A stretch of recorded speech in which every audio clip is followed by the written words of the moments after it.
Hey everybody, it's Thursday afternoon, time for the shop update here at Woodsmith. We're going to try and delay ourselves to see if Mark shows up in a little bit. Don't know about that, but anyway, we're going to get started with Steve because it's time for him to do an update.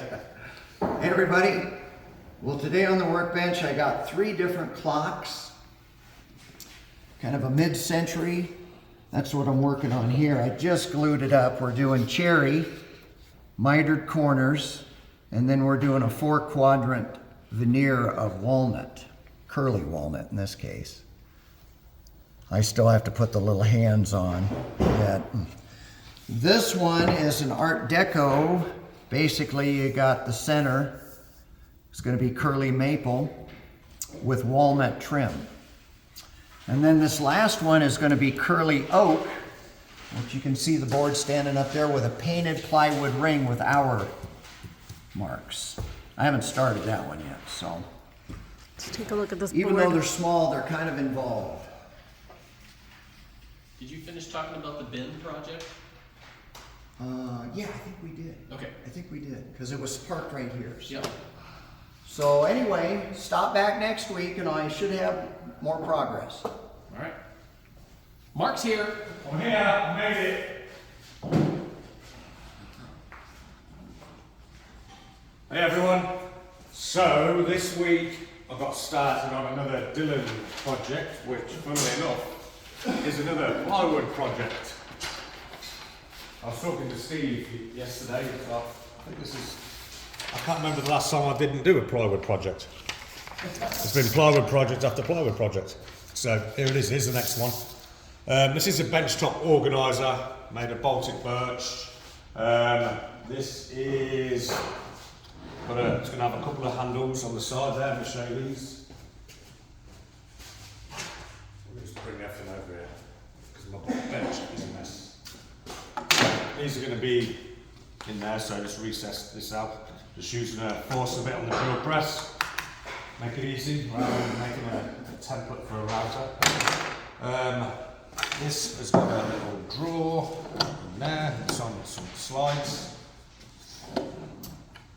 This is going to have some French cleats on it, so you can hang it on the wall or you can leave it on your bench, whichever you prefer. Once this is wrapped up, I'm going to be working on the accessories which I've started doing. So if you notice here, it's got a tapered groove, so the accessories will slide in here and stay in there, he says. So that goes in there. So this one is going to be dished out first to hold some pencils. So I made a little template earlier. It's going to go on there and I'll use a router to dish this out. So that's one accessory. And then there's another accessory which is another big chunk of walnut, the same shape as the other one, got tapered edges. And this will slide in here to keep it in place. There we go. And this is going to have some recessed round holes in it for glass container storage, like so. And then there's going to be another one. So this is a grooved out bit. This is going to have a tool rack. Dylan probably do a better job of explaining what that part's for because I'm not really sure myself. So there's going to be magnets in that. What is the deal with that? I haven't got to that part yet, so they'll attach the Dylan same. will do a better job explaining. They'll attach the same way that those plastic pieces attach, with just a square bolt and basically a carriage bolt that will tighten these in place. So you can slide the pieces across to adjust them. I ordered These pieces. these little like molded or extruded plastic pieces from a company that I'm since forgetting their name, but they are created to slide in this T-slot that Mark put on the back side there, so that they just slide in here, and you can adjust the distance between them just depending on what size or width chisels you want to put in there. So they are made specifically for chisels. The attachment point for the tool rack he was mentioning is they're gonna adhere the same way. but it's basically just an open slot so you can stick, combination squares, utility knife, again, just miscellaneous things you want to keep close up there. But they, again, everything on the back of that is meant to be adjustable. Of course, with something like that, you can make whatever you want to suit your needs. So again, it was kind of left open-ended intentionally. So everyone has, different tools they like to use or keep close. And so want to kind of keep it as ambiguous as possible, just so people kind of customize it the way they want. But yeah. There you have it. I couldn't have explained it better myself. Did you end up talking about the other plywood projects, or have we? No, I'm not that far ahead. No. Okay. No. Well, Field trip. Did we do those? I swear we did those last time. It wasn't quite done because it was 2 weeks ago. Okay, well, field trip it is. part 2. What I've done. Quick.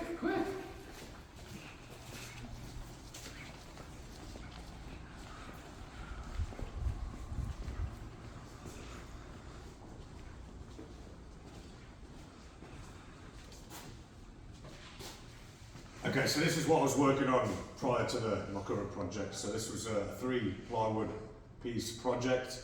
We didn't use Baltic birch on this. We got some box store accessible regular plywood. That's probably more affordable than Baltic birch and easy accessible for everybody, as Baltic birch is not. So we had a workbench, and then we decided to paint it the interior blue. Then we've got a wall mount desk area. And then just a stand-up cabinet. And painted the interior that blue. So nothing too crazy, but doors come together perfectly. So there you have it. Really That's what you get from box store plywood. So yeah, that's where I'm at. So on to my next one after this one. Well, guess what it is? It's a plywood project. There's a little bit hard. Another Dylan design one. I'll have to make sure the third piece has a little more hardwood integrated into it. But yeah, we've been using a lot of plywood recently, but that's okay. It's a very functional material, and again, it's very easily accessible. So, kind of to piggyback off of what Mark was saying with this shop project. Again, yeah, we use a lot of Baltic birch because it's easy for us to get. We're not dipping into our personal pockets for it, so it's just been a really nice material for us to use. But the idea behind this was that make sure that, again, all the components and stuff is stuff that you can get from just a home improvement store, a local or a chain store. So this is all sanded pine. I think it's either AC. I think it's ACX. I think it's maybe an AB. So there's a better side than the other. I think that pretty much all looks the same to me. But it is a lot more cost effective to use. Like Mark alluded to, you do kind of run into issues with, warping and stuff, so you do need to be conscious of that when you're buying materials.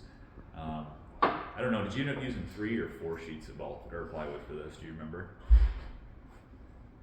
3 for sure. Don't know. Can't remember. But anyway, you can obviously build these things out of whatever you want, but again, I think sometimes it's a little more enticing for people to know that it's stuff that they can get that's readily available. So that does drive some of our projects sometimes. And the nice thing about this is that it just came from 2 sources. So Menards, I think, for us, and then I think I got most of the hardware from Home Depot. So both, again, big box stores that are, I believe, pretty much all over the country or something similar. So again, not a lot of parts, and you get a pretty comprehensive, set of projects to complete a shop, or at least get one started. And there's no fancy joinery on this. It's all held together with glue, pocket screws, and pin nails, and regular screws. So Yeah. nothing too crazy or technical. So makes it pretty easy. It's always nice to have those projects that are super specific to, having all of these, designated cubbies and, vices for certain things. But I think there's also something to be said about the projects that, again, they're kind of a blank slate for people. Everyone works differently. and just need kind of a good starting point. So that kind of works station over there that Mark talked about, again, it worked well for, you know, scribbling down notes and adding up fractions and stuff, but it's also meant for stationary tools. So you've got a bench grinder or a benchtop drill press, that would be perfectly adequate for a tool like that too. So anyway, I'm rambling. I think maybe we'll step in my office, unless, Mark, did I cut you off in the shop? Was there something else? No, you want to I talk think I'm done. Winded.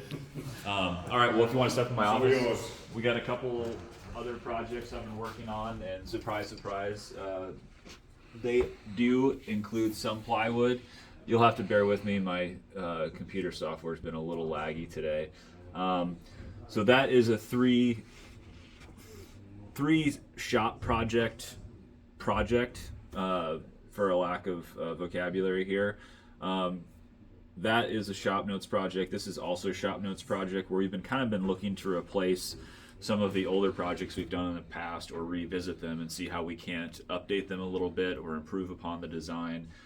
Years ago, we did a kind of like a garage workshop or station, where we basically had a giant wall unit that was, you know, a big workbench, pegboard back, some cupboards up above with some lighting underneath, and then some of the storage underneath was adaptable. So everything was on casters that were underneath the workbench or work area. One of them was a flip top that had a benchtop planer on it. So it was basically a rolling cart that had a planer that could flip down and then stow underneath. The other one, I believe, was a router table. So kind of trying to use the ideas of that and implement them here to kind of give things a fresh look, that you have kind of like an all shop in one sort of thing. So I've got another workbench. You can never have too many work surfaces. So I'm working on basically it is a plywood top. Kind of got this idea from like an I-beam construction. So you think of, you know, steel I-beams or from, you know, the industrial days of building buildings. But again, plywood top. I'm going to do hardwood base, so the legs and stretchers underneath here are 8/4 beech, so those will be nice and beefed up, prevent things from walking. It'll also be kind of a nice contrast and departure from using so much plywood. So a very simple bench, something that you can add vices to. We just did a router table that's meant to attach to a work surface, and I kind of had that in mind, so I want to start thinking about things that can be attached, removed if needed, that aren't super heavy and cumbersome to move around, but can be tucked out of the way when they're not in use for those that don't have a whole lot of shop space. This is another part of the project, which is kind of difficult since it's all kind of black and white, but this is essentially a rolling cart. It's got two big drawers down below. There is two shelves on either side. Again, storage for like glue and smaller items. This also just has a blank top or flat top that is meant to be more or less an assembly table. It is a bit shallow, so I'm also thinking in terms of twos for a lot of these. So the workbench that we looked at, the idea is if you had two of them, you could have them lengthwise. So if you do have a long wall that you'd like to occupy and have a lot of space, so the idea too is to be able to put a chop saw on it, or if you wanted to, you could have them next to each other, and that could also be a larger assembly table. The same goes through the rolling assembly cart here too. You could do one, you could do a couple of them where you have them side by side or end to end, just to give yourself a little bit more real estate. I do have a couple other projects that are a part of this one that I'm looking to integrate. I would like to get something that has something for a benchtop planer. I don't know if it necessarily needs to be flip top, but I think again, just part of having a kind of a collection of things that all make sense to go together. I'll probably do another cart that's on casters that might be closer to the height of the bench, so I do have enough storage underneath for the benchtop planer, and then maybe some arms that can act as extension arms for an in-feed out-feed table.